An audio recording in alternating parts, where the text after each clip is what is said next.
Okay, in this one I'm going to talk a little bit about ECM motors and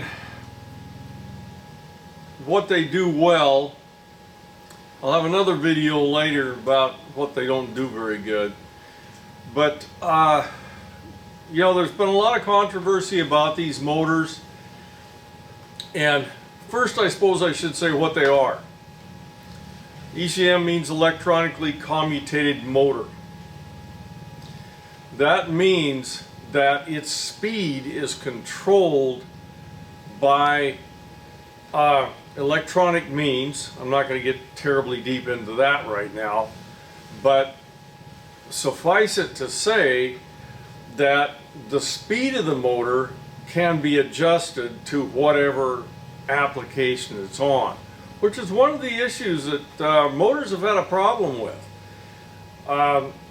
We've had PSC motors forever that have multiple speeds, but that doesn't mean they're efficient in the low speed. In the high speed, they're pretty efficient. In fact, they're fairly close to these ECMs in high speed. But in the lower speeds, they're not. And so the ECMs were brought in as a way to get high efficiency out of a motor being used at multiple different speeds. Now these are all single-phase motors. They're actually a DC three-phase, but they run on single-phase power. The three-phase equivalent would be a motor with a freak drive on it, where they can adjust the frequency of the power coming in, and that controls the speed of the motor. But anyway, we had this problem where the motors were not that efficient, especially in the lower speeds. So they came up with these things. Well, I did see failures in them with the MOSFETs. I haven't seen a lot of that lately, but there is a little thermistor in these things that oftentimes will fail. I'll reference a video about that because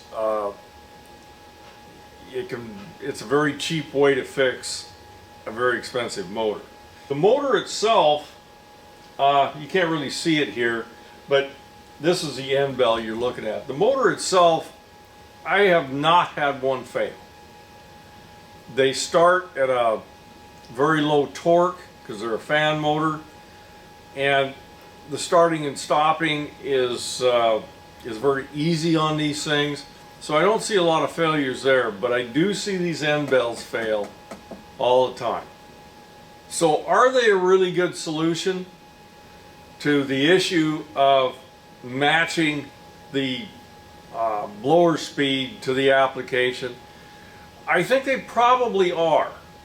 I don't think they're the best in the world, but I think this is probably what you're going to see in the future. I'd like to see something that was a little more trouble-free on them, but I don't know. This may be it. They're also used in smaller forms for inducers on furnaces.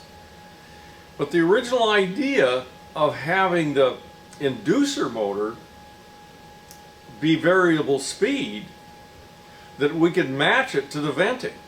Because generally, in a gas furnace, if you have a single speed inducer, or even a two-speed, it doesn't match itself well to varying lengths of vent. If it has, let's say it's rated for 50 foot of equivalent length of vent, well, they have to size that motor so it'll handle 50 feet. But if you've got 15 feet, it is drawing way too much air, and the fuel mix is not as accurate as it should be. The variable speed inducer solves that problem. In the future, I think you're going to continue to see this type of motor. There may be some changes in the way it's put together, but this is going to be the future of these of motors in the HVAC industry.